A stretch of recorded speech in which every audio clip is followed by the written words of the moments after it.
I do want to say this while it popped in my head.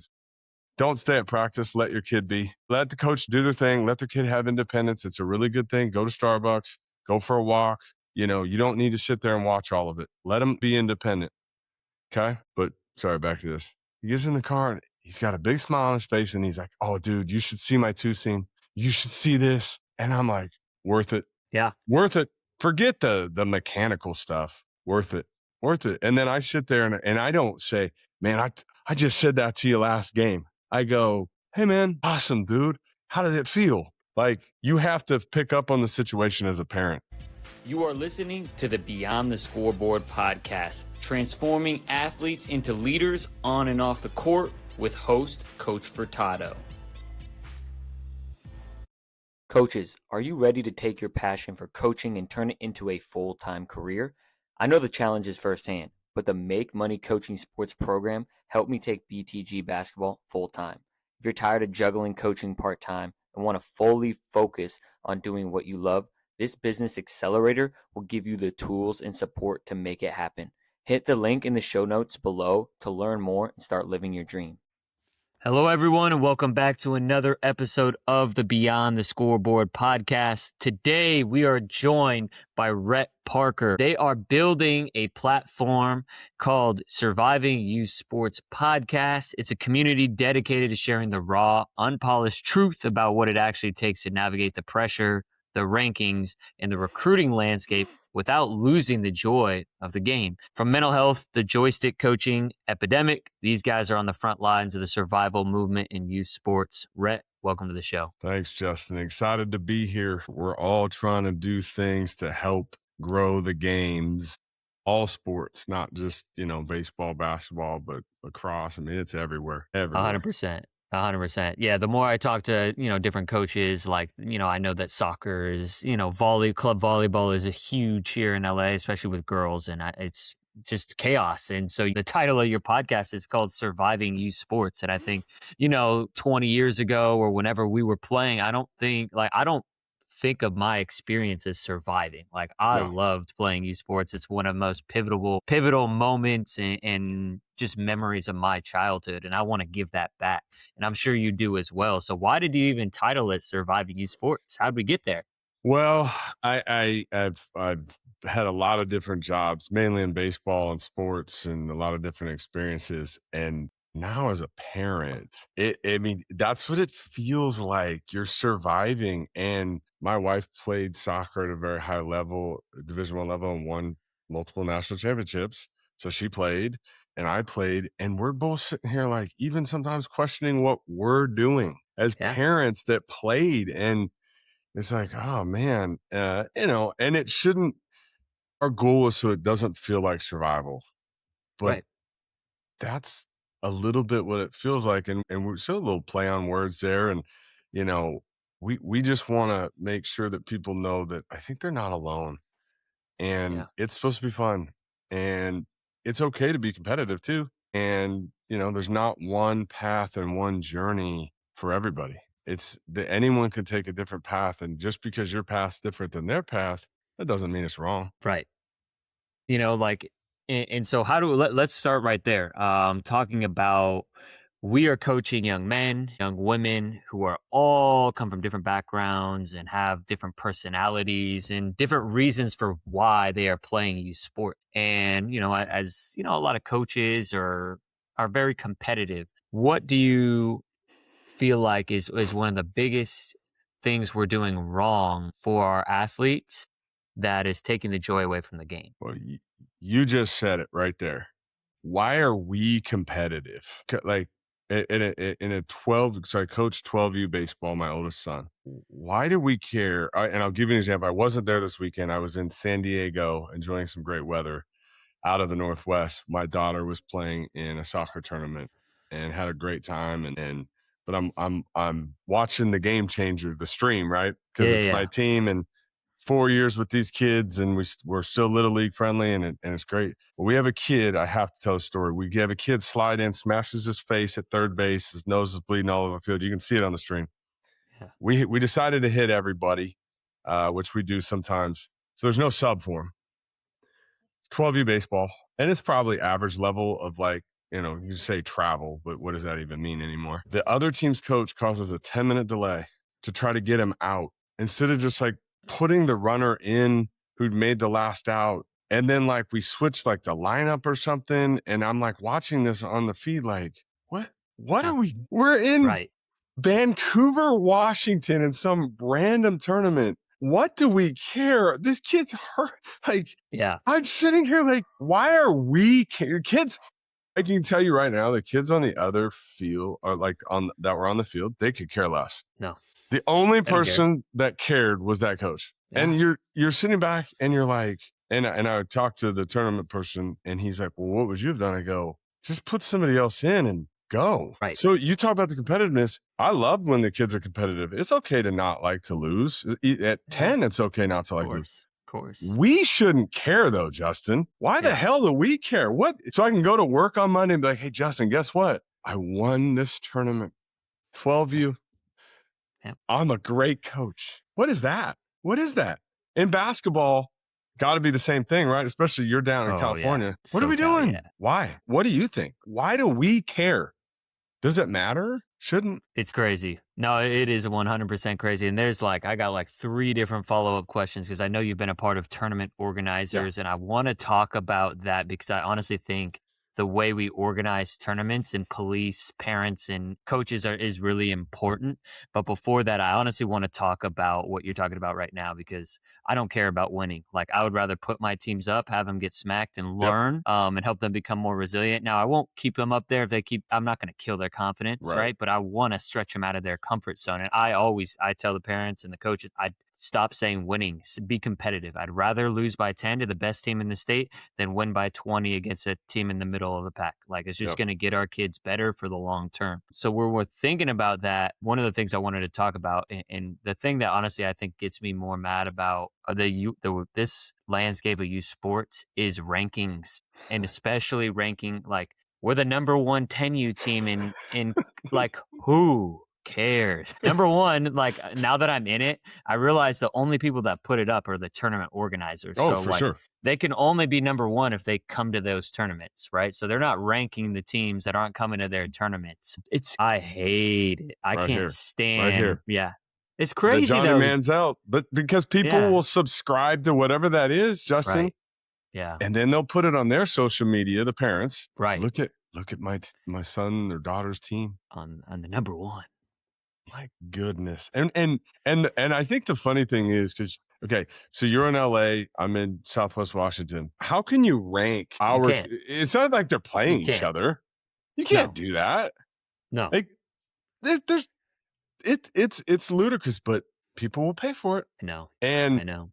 Rankings, and I think I've never done rankings for the stuff that we used to do, and I still run the biggest, sort of showcase event, invite only, 5 states, Canada, and I think there's about 75 schools, and then plus a lot of MLB scouts that come to one location. There's 4 fields. You can't get missed. It's great. And it's best on best. And it's a great experience for those kids, but I don't want to rank the kids because I don't need to. We'll just go play. Right. And then the coaches can sit there and go, okay, he's better than him. Oh, he's better than him. That's at the end of the day, that's what it's going to be if you start to play at those higher levels, guys. Yes.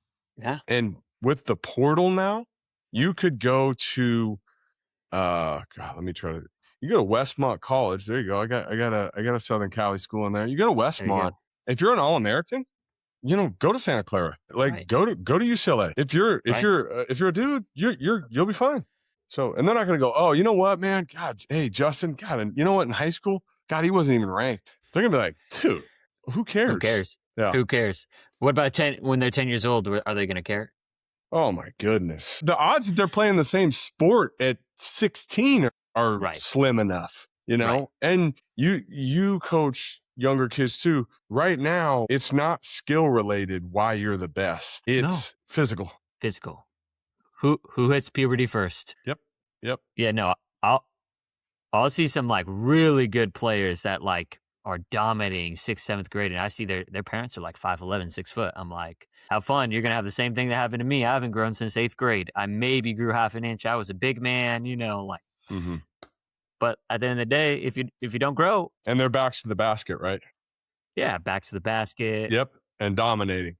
I'm gonna give my dad some props here, and you'll appreciate this. When I was in 3rd, 4th grade, and my dad's from Indiana, so basketball's Yeah, yeah. He's big Hoosiers, deal. yeah. Yep, and so I was really good playing on the, whatever the local sort of team, and he goes, "Oh, man," he goes, "You really like basketball?" I was like, "Man, I love basketball." So we go to the Boys and Girls Club, and he takes me in there, and he goes, "Okay, you're gonna play grade up.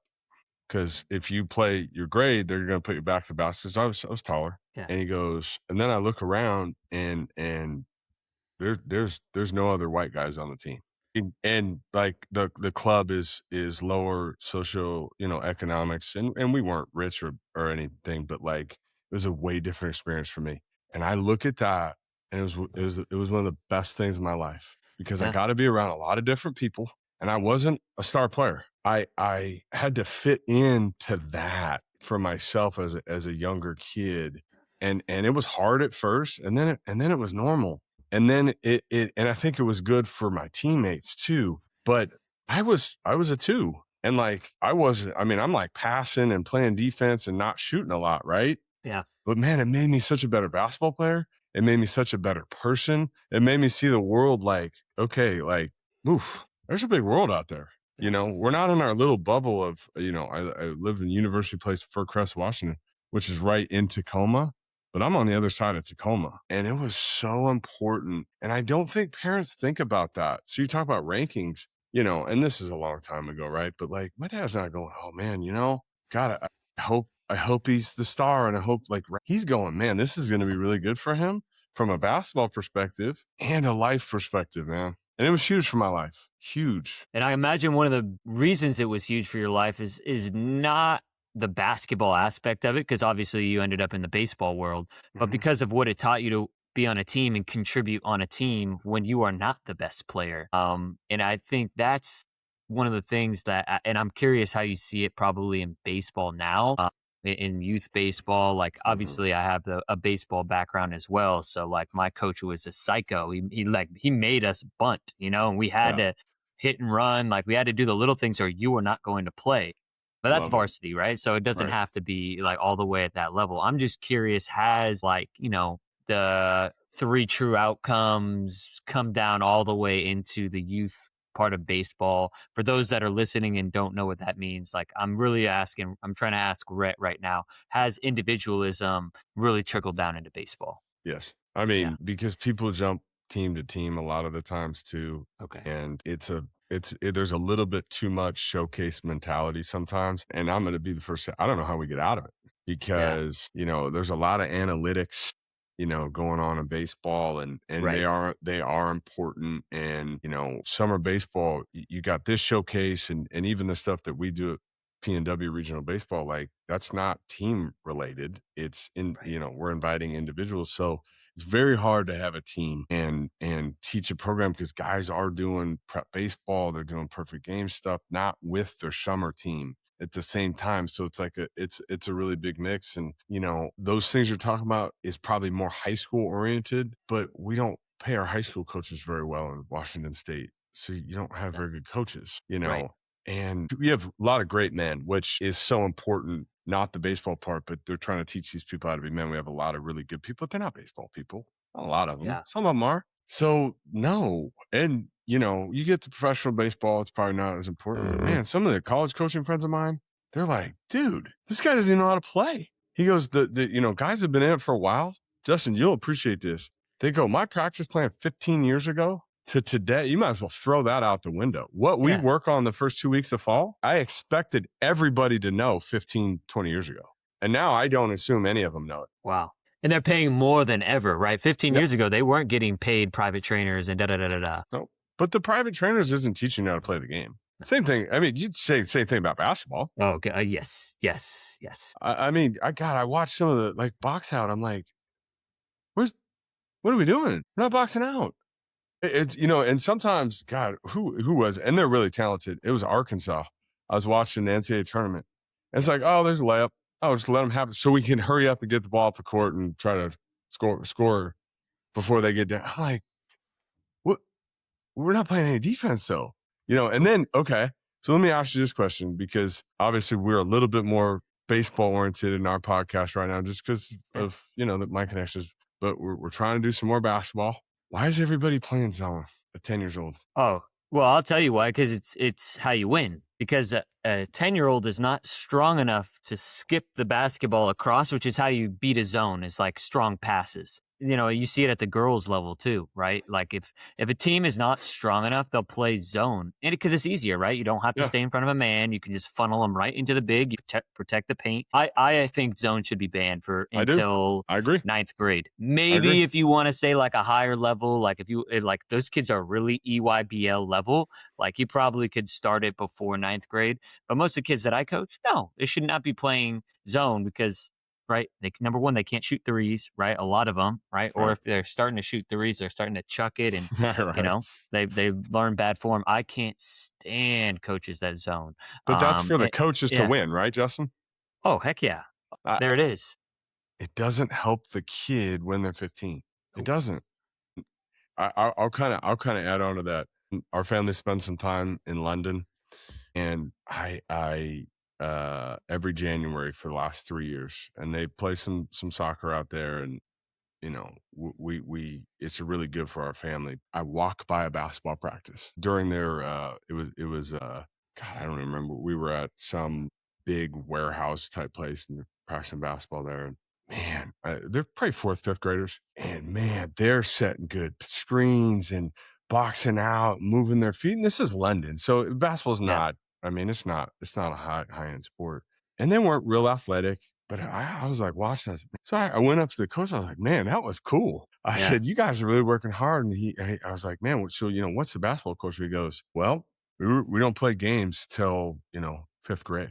So we just started playing games, or 6th grade or something. And I was like, wow. So your development is laid out for when you're younger. And man, I'll tell you what, I was watching that and I went, man, how many more teams here that have way more athleticism would that team just dominate? Because I'll tell you what, even when there was a missed shot, I mean, bro, no one on the offensive had a shot. I mean, it was like find a guy, boom, body on him. And I was like, man. And then I started to think about, how much, look at Illinois with all those European players. Yep. I mean, they're doing a better job. Look at Japan and some of these other places for baseball. They're laying the development foundation.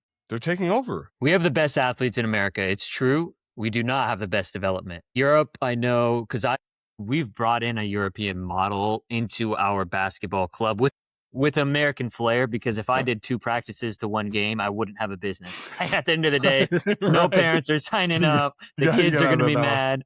Yeah. So I'm actually redoing the schedule. I had more games. I'm dropping some games for some of my teams, especially the teams that aren't as competitive. They'll still play games, right? But at the end of the day, like I try to have a 1-to-1 practice to game ratio, right? It can't be 2-to-1, right? Because just like we talked about, it's just, they would go to another team. But it's crazy. Like they are passing up. Who are the best players in America right now, or in the NBA? Luka's up there, Jokic is up there. Before Embiid's knees, Embiid, Wembanyama, there are great American players in there too, of course. For sure.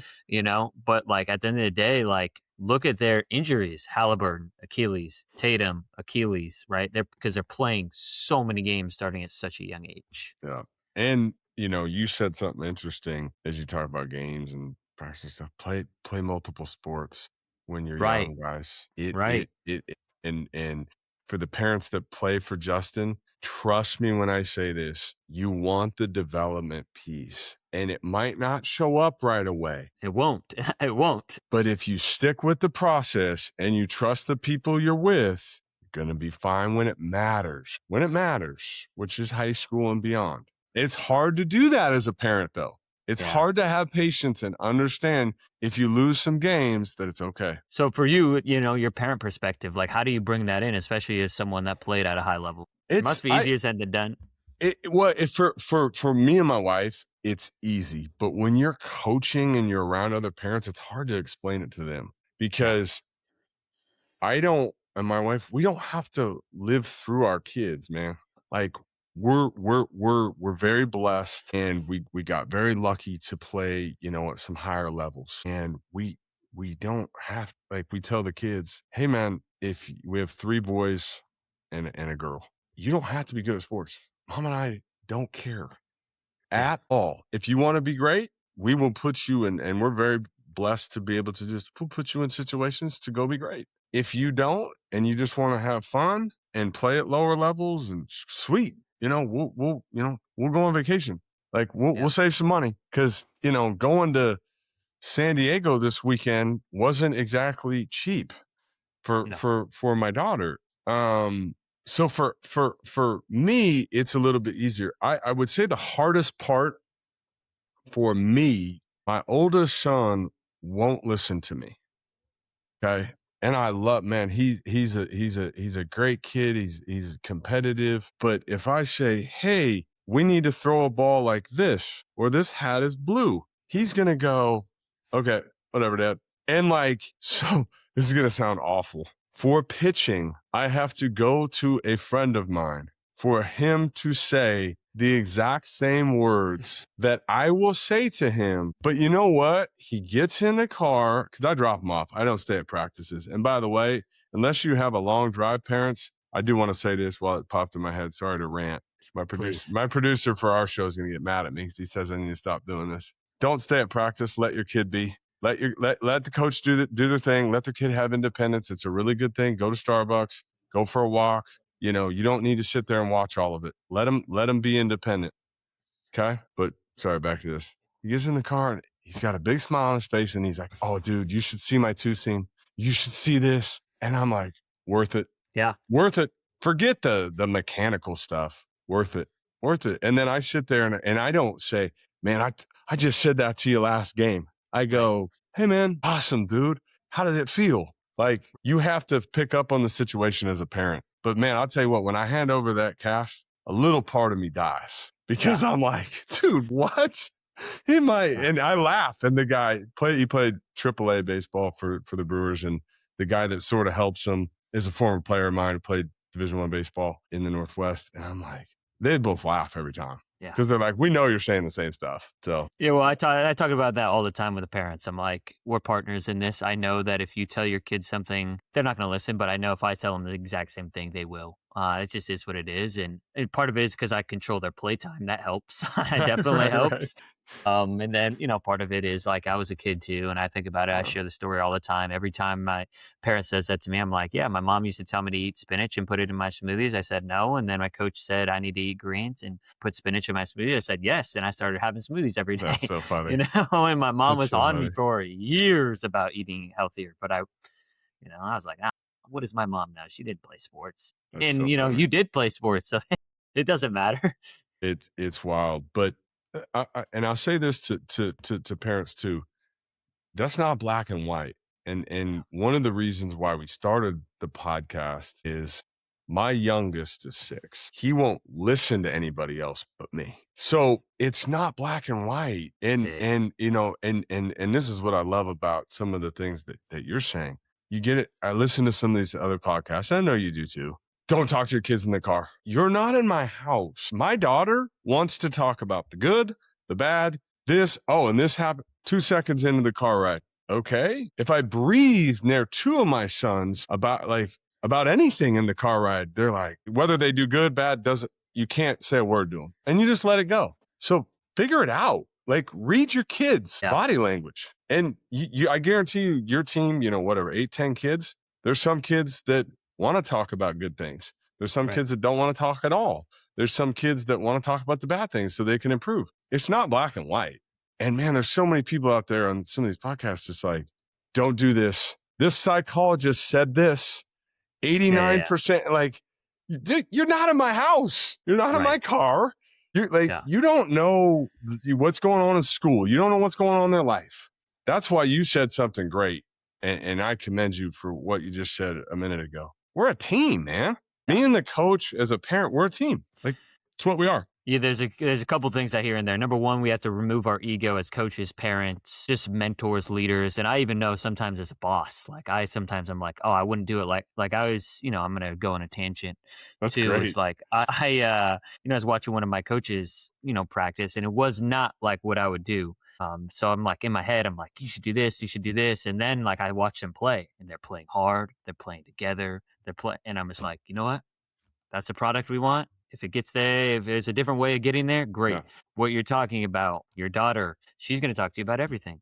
Your sons, they don't want to talk about anything. For you as a parent, though, you're asking that question, right? You're noticing, right, that you know that your daughter wants to talk about it and that your sons don't. And not necessarily, I think that where it comes from, and because I've talked about the car ride home, because I try and help that for the sake, Yeah. is because you know what your kids want. I think that's what's most important. Obviously, if they have bad attitude or like do something that's like disrespectful, then that's a different story, right?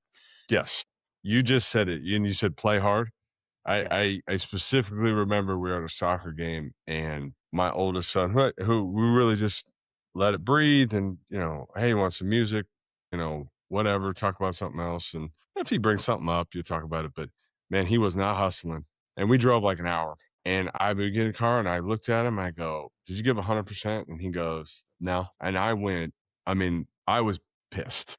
Yeah. Yeah. I was pissed because I go, if you do that again, you're off team. And Yeah. he started like sort of crying. And I go, we have one non negotiable, well, two. You're not going to disrespect your coach, teammates, officials, whatever, and you're going to play hard. Fail, success, doesn't Right. matter. You tell me you didn't play hard? Boy, you see my eyes just, I Yeah. Yeah. saw Yeah. it. Oh yeah. They just, because we're not going to drive an hour. You want to not play hard? We'll put you in rack 2 minutes down the road and do whatever you want. And so, man, I'll tell you what, it's never happened since. A couple of years ago. I mean, it's Yeah. never happened since, which is great. And I'm super proud of him because, man, why are we there then? If you're not gonna play hard, I'm not spending my time and money. No shot. No, no, no, no, no. Yeah, Mm-mm. you could have non-negotiables, right? And that's where at the beginning of the season, or with your own families, and I do encourage it, is have your own agreements in your household of how you're going to show up and represent your family, because every family wants to be represented well. Maybe one family, like if someone gets knocked down on the floor, it's a non-negotiable to go help that teammate up, Yeah. right? And that's something that you all can do as parents, because then if the kid and the adult, whether it's coach, parent, leader, agree to something, the kid breaks it, right? That's an opportunity to discipline. And I do think that's really important for us as coaches. And every organization's got different non-negotiables too, Right. and it also is age dependent sometimes Right. because I have boy-girl twins that are sixth graders this year. And so I'm coaching the 12U baseball team, so it's all sixth graders. And I'm going to tell you, as parents of young kids, the conversations they used to have when they were 9 years old and I coached them, even up till 11 years old, as fifth graders last year, boy, the conversations are way different this year. My goodness. I'm like, did I just Yeah. hear Yeah. that? Like, what? Okay. And so we're trying to navigate as parents, even in the sports stuff and as coaches. My God, I'm like, okay, you got to let them start to be men a little bit at 12, Yeah. and like somebody left something the other day and we sat them. And Yeah. wow, my mom forgot it. No. Okay, is your mom playing? And it happened at I think 10, and it was like, hey guys, we got to remember our stuff. Right. You got, run 2 laps. Like you were in trouble. But now it's like, what do you mean your mom left it? Yeah. No way. You're a middle schooler. Like, sit, Yeah. And we had obviously a lot of support from the parents on that one. And that's important too. And as a coach, that you have to get buy-in or Yeah. it's going to be miserable. Right. Right. Yeah, attendance. Yeah, we have a thing. If they don't bring their shorts, and if they forget their shorts, like you're not playing, right? I'm not Love giving it. you an extra, because in AAU you can pretty much wear whatever you want. Like you're in uniform, we're all blue or all black. Then like sometimes we have to change our top, but whatever we're gonna do, we're gonna match. Yeah, And that's the standard. So I've love definitely it. raised the standards this year, because last year, I it's a business at the end of the day, and I didn't set firm boundaries, and I learned the Mm, hard way. And Now we're going to have firm standards and boundaries, and everything is for your kids. So if they show up late, they are going to sit. They miss practice, they might miss a half or a quarter or however much, like there has to be consequences and penalties. I will never sacrifice wins for standards. Like I'll take a kid that gives me great effort. Maybe he's 3 to 4 inches shorter and 3 to 4 seconds slower than the kid who's the best, but shows up late, not committed, just shows up for tournament games. I don't want that kid. My best friend is sort of more in the basketball space than I am with my kids, but I mean, he's this team's trying to pick up this player, and It's crazy.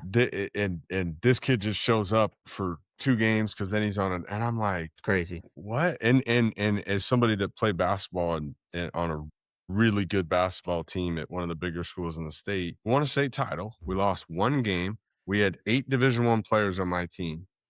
Okay. We were loaded. And I was a sophomore when we won state. And man, like you have to play together. Like you have to learn how to pass and what someone's going to do. And I'm learning this as a soccer dad now. When you don't play together, you see mistakes all over the place, and it's not no one's fault. It's just, oh, I thought you were going to cut this way. Yeah. So It's chemistry turnover.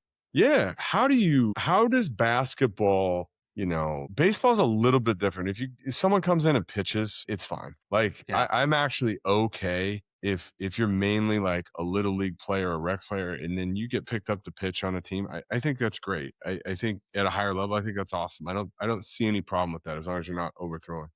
But basketball, how do you justify getting better and picking people up to win? Well, you're not getting better. Yeah, you're winning more games, right? Like that's why I really don't care how many. Like I always tell all my coaches, I don't care how many tournaments we win. I care about developing these kids. And if we do win a tournament, like we're shooting to win the tournament. It's not Yeah, like for we're sure. playing to lose. Like we're competing. I'm very competitive. I have standards Yeah. of we're gonna compete or you're not going to play. But that's not what's most important. So it's really, and part of the problem is in basketball, what you'll see in AAU is, we saw it this 2 weekends ago. There's generally 1 to 2 kids that can go on a team, and those kids are getting 90% of the shots. So the other 3 kids is standing around and watching. They playing a little defense, right? Cheerleading, rebounding if they can. The ball doesn't touch everyone, and so. Yeah, that's a reality. It is very unfortunate. Before we, kind of carry this on, I do want to pivot because I do want to talk about tournament organizers. And this is one of the things I really think and believe strongly that the NBA needs to get involved. That's the only way it'll ever change. And I'm just curious from your standpoint as a tournament organizer and league organizer, what are some of your thoughts on fixing some of this chaos? Well, I started a tournament business in 2011. I ran it for about 10 years and I sold it and I grew it from just kind of small in Washington to sort of up and down the West Coast, and had some stuff in Vegas. And it's hard. And I agree with what you just said for Major League Baseball too, because leagues are almost irrelevant up here now for baseball. Yeah. Because tournaments, it's just so much easier to go to a tournament and go compete. One of the things I will say, I'll start on the positive, a very big positive. When I first started, there wasn't as many teams, but now there's what they call majors, AAA, and double. Okay. So you're at least going into the right bracket on not every weekend, because sometimes there's not enough teams, but you're at least in the right competitiveness level. Okay. And so it's making baseball a little bit better here with the tournaments, at least in the Northwest. Okay. That's not something that's happening everywhere, but it should. Because like you just said, it doesn't matter the sport. You don't want to watch your kid get beat 15-0. You shouldn't want to watch your kid win 15-0 either. Like you shouldn't. The issue that we have is that we don't have universal pitching rules or universal, like where you should be majors, AAA, AA. And so that's a big problem. We were just in, again, this tournament, I keep bringing up this tournament this weekend. The team we played in the championship had multiple players throw 3 days in a row because the tournament started Friday. Should never happen. Never happen. And people saying their arm, and I wasn't there. I just listened to one of my assistants. Oh, my arm hurts, coach. Hey, you're good. You're good. I'm like, to beat, Camus Rainier's like random team, we're probably a decent AAA team, and you're just like, what? So coach education, Major League Baseball involvement, stricter pitching rules, let more people pitch. Who cares if you win? Who cares if you win or lose? Like let other people pitch. Doesn't matter, and then golly, man, the cost. Oh my God, the cost. I mean, I know it's out of control for volleyball. I know it's out of control for soccer. It's out of control for basketball, and I'll say something about the costs, because you could charge me as a parent, Justin, $10. And if you have the worst product I've ever seen, I'm going to say there's no value. You rip me off. No. Justin, Right. you could charge me $10,000 and we're doing leadership skills and we're doing, tournaments and teaching them how to hustle and teaching them how to think logically and teammates and this and this and this and this and this. And I'll go, Justin, that's the best money I ever spent. You're Right. providing a ton of, I don't care how much you're making, you're providing a ton of value. And so I think a lot of it is changing the culture at the kind of the biggest level. And the only way that's going to happen is if the biggest, gorilla gets into the fight. But it's also changing the culture of what is valuable. And it doesn't correlate with costs. It doesn't, because I could spend more money and think I got a lot more value. I could spend less money and think I got none. And I don't think parents think of it that way. Think about what your kid is getting out of what they're doing. That will change the culture a lot with what you're talking about, and get rid of the rankings. Clip that one. Get rid of the rankings. They're meaningless. It's a money grab for the orgs. They don't mean Yes. anything. Yes. And if you don't play in their stuff, you could be the best player in the country. You won't be ranked number one. You won't be in the top 10. You want to be on the So list. there you go. Yeah, I 100% agree with all of that. We did the tournament 2 weekends ago. It was Team Paul George and Team Russell Westbrook were both in it, and they did this. They annihilated teams. I don't know what they were doing there. Like one score was really like 140-10. Like, who is that good for? Nobody. None of the kids. None of the kids. It's insane. So I 100% agree. I just don't believe that things will change in the basketball world unless the NBA says, hey, in order, like, they take over and they're like, hey, these are going to be the regulations. I'm really big on coaches education, because I've seen some people, some human beings should never be around children coaching and yelling at kids. It's horrible. Like, anyone can be a coach here. Like, it's not like any of these tournament organizers look like, hey, is Justin background checked? Is he first aid certified? Does he have any clue of what he's doing? Or is he Right. just going to pay me, oh, Justin brings 7 teams in. Oh, I want to Yeah. bring them in, Right. and so Right. there has to be regulations. Yeah. It just, I think, like, players should be subsidizing some of the costs. I know the Luka Doncic Foundation does a lot of good stuff, and I hope that in Southern California, like, he gives out more scholarships. Like, we have a foundation, we have 12 scholarship athletes, but I have to go and fundraise that myself, which is cool. Which is fine. I'm cool with that. But with that being said, like, most people don't have the ability to go and do that. And they're only giving scholarships to the kids who can play at that next level already. So a lot of kids are just getting left behind because of the costs, like you're talking about. And I have costs as a business owner. I have a Yeah. lot of costs, so 100%. I have to charge what I charge to make a living. Yeah. And it's funny what you just said, and the kids that are getting paid for, most of the time the parents can actually afford it, which is Yeah. sick. It is. And I've had a couple instances where some people have been like, oh, no. You don't need to pay. No. Is everyone free? No. What do we owe you?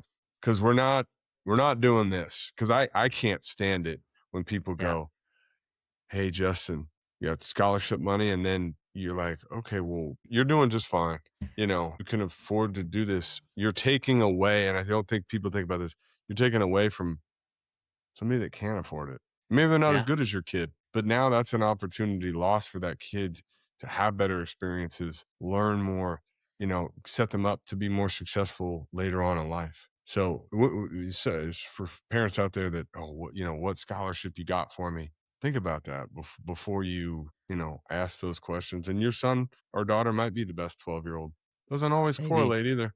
Doesn't always correlate. I mean, most So of the time, the best 12-year-olds are not the best 17-year-olds. It's just the correct. truth. If you go and look and like how many actual players in the Little League World Series play in the MLB, like it's a very, very few. They just hit puberty first. That's really Yep. what it is. And they get stronger first. And that's what I told the parents, like at our parent orientation. I'm like, we're not going to win a lot of tournaments. If you go look around this room, do you see a lot of high level athletes? No. Therefore, unless I put us in the podunk, like if I Mhm, put us in lower divisions, maybe, mhm, but I don't care mhm. about that. Now, we're not going to get worse, right? If we were out there getting worse, having bad habits, not working hard, that's when you can come up and be like, hey, like this is not a competitive enough program. And I would agree with that, Mhm. right? There are certain standards that have to be held. Let me ask you this question. Have you had a guy that you look at him and you're like, man, this isn't the right environment for you. You need to go be around better players and here's a good program to go to for this reason.